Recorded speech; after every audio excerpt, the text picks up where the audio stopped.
Okay, we can start. We can start the service. Y'all just repeat after me if you don't mind, just to give the Lord His honor on the Sabbath.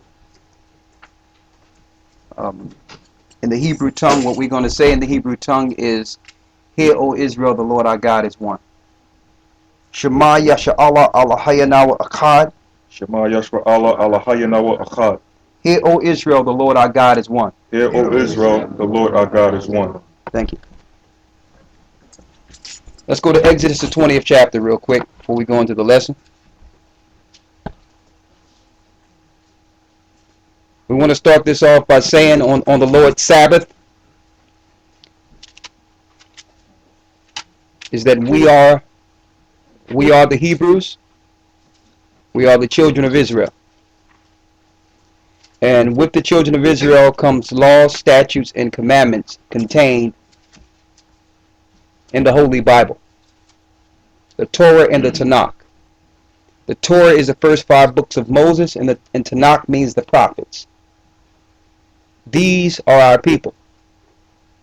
The people in the Bible, who are written in the Bible, are our people. What we will bring forth is history and bibliography to prove beyond any shadow of a doubt who all the 12 tribes of Israel are in the earth today, throughout the 4 corners of the earth. Judah, Benjamin, Levi, Simeon, you name them. Issachar, we're going to go through each of them. And we're going to show you how they were scattered throughout the 4 corners of the earth, and how now the Lord is commanding these same tribes to come together in the last days. Okay? If we have enough time, after we break this down, we will open it for a few questions on this particular topic. Okay? But this, we're going to be able to break it down. We're going to show you how they were dispersed into England, into Europe, into the Americas. We're going to show you. So now you don't have to take our word for it. You can actually get the books, the details, and the bibliography to back up who you are according to prophecy. All right? What made the Most High's people special is that out of all the nations of the earth, the children of Israel was given the Most High's law. That's what made these particular people special. All the other nations had their religions. They had their worships, they had their gods. They still have their religion, they have their worships, and they have their gods.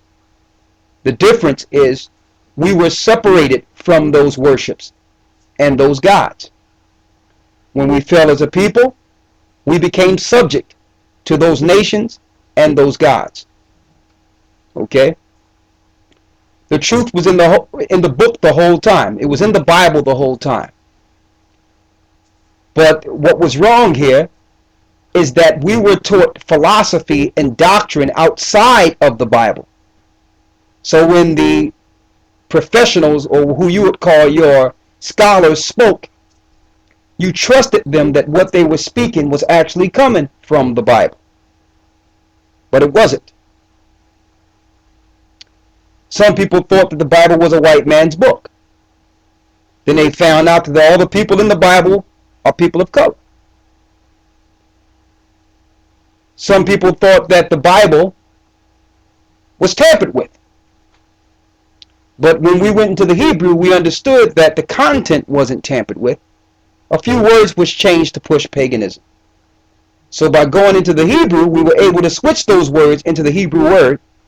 Therefore, with the Hebrew words and its content before translation, the Bible is unchallenged. Go to Exodus, the 20th chapter.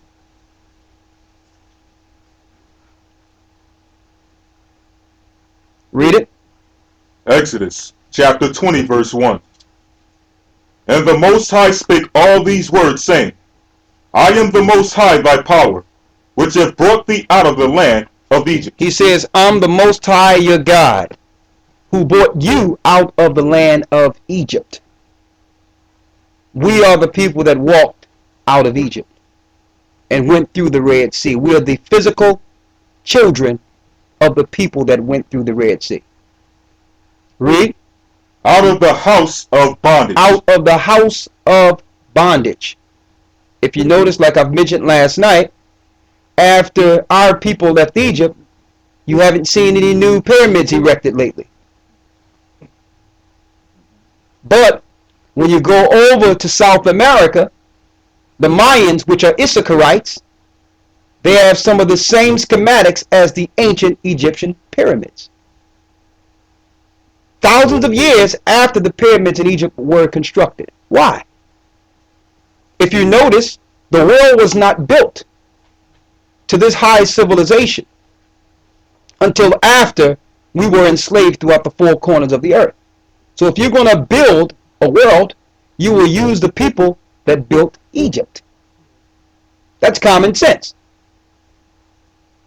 But while these people are building your society, you're using their mental prowess, their spiritual prowess, you cannot let them know that they are the actual people of the book. Okay?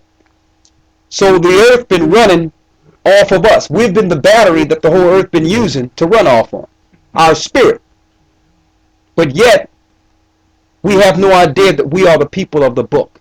And they conspired. Psalms 83 says they conspired all together, all the Gentile nations, to give us their God. We are putting down all gods in the earth, and we're picking up the God that delivered us from Egypt. Okay? All nations are to come into the truth of the true God. We are not to follow the religions of the other nations. Period. The nations all will bow to the true God before it's over. The Lord says he's the God that brought us out of the land of Egypt. His name? He tells